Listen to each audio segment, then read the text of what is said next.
O clima colaborou.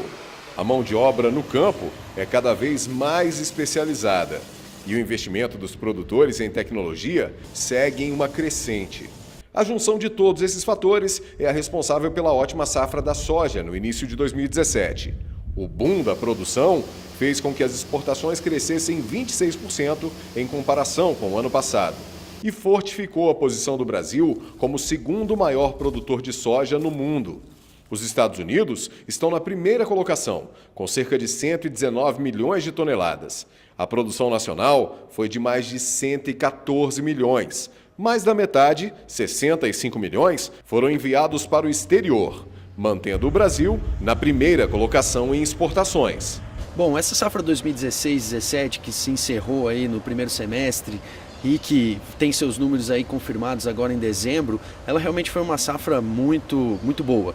A gente teve a melhor produtividade média já registrada aqui no país, foram 56 sacas de média, essa é realmente uma média muito alta.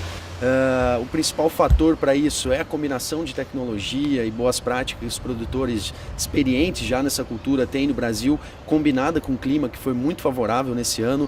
A gente teve um volume de chuvas não tão alto, porém muito bem distribuído, e isso contribuiu decisivamente para que a safra fosse muito positiva no lado produtivo. Realmente tivemos uma produção recorde e, o mais interessante, com uma produtividade recorde. O fenômeno da super safra não foi uma realidade apenas no Brasil. Em todo o mundo, as produções bateram recordes. Com isso, os preços foram pressionados para baixo. O que fez a balança comercial da soja se equilibrar foi a alta demanda. Só a China, maior compradora mundial, consome em média 100 milhões de toneladas por ano. 2018 deve ser um ano de pequenas quedas, mas nada preocupante.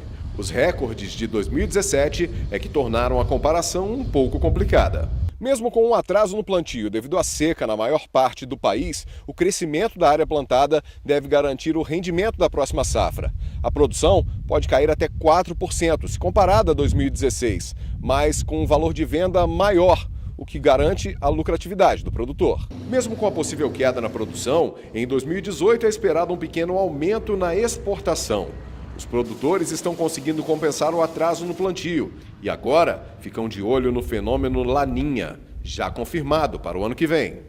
Para o início da safra 17 e 18, ela começou com preocupações, principalmente em função das chuvas aqui no Centro-Oeste. As chuvas chegaram mais tarde, em especial no Mato Grosso e aqui em Goiás. Porém, a capacidade de maquinário dos produtores, a agilidade dos produtores nesse plantio compensou um pouco esses atrasos. Para a safra de soja, a preocupação não é tão grande em relação a esses atrasos. E no sul do Brasil, isso também não foi, a safra até foi plantada bem. Uma preocupação agora é a questão da formação do efeito climático Laninha, que pode levar a alguma falta de chuvas, principalmente na região sul e na Argentina, em especial no Rio Grande do Sul. Isso é, de certa forma, preocupante, porém ainda é um Laninha fraco, sem grande intensidade. Então a safra está ainda começando, a gente tem lavouras aqui em Goiás com cerca de 40, 50 dias, já vão começar a formar grão, em fase de florescimento, outras ainda bem jovens, né, plantio aí já no início de dezembro, principalmente na região norte. A nível de Brasil, a gente tem alguns plantios ainda sendo feitos na região do Mato Piba, no Rio Grande do Sul ainda algumas áreas a serem plantadas. Por enquanto a safra está correndo bem, a queda esperada é realmente porque a base do ano passado ficou muito alta. Segundo os especialistas, em um balanço geral, o ano de 2017 deve ser comemorado pelos produtores de soja brasileiros.